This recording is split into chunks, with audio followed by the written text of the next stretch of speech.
2, the Honourable Member for Edmonton-Beverly-Clareview, followed by Calgary-Hawkwood. Thank you, Mr. Speaker.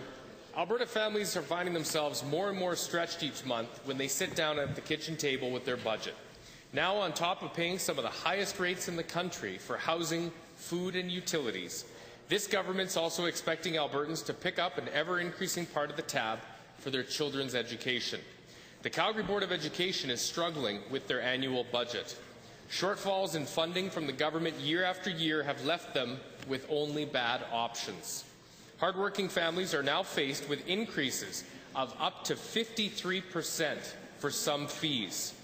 Busing, instructional supplies, and noon-hour supervision fees are all increasing, which adds up to several $100s per child for Alberta families.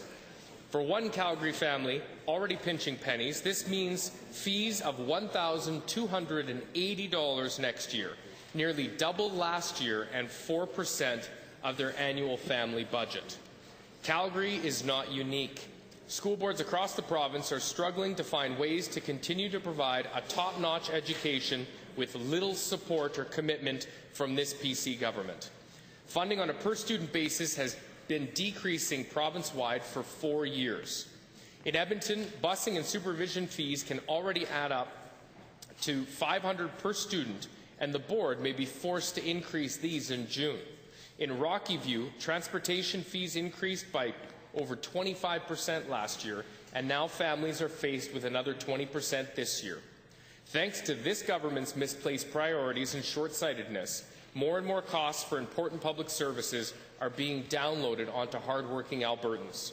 Mr. Speaker, with family budgets being stretched further and further each month, now this government is leaving behind the hundreds of thousands of Alberta families who have trusted in public education to ensure successful futures for their children.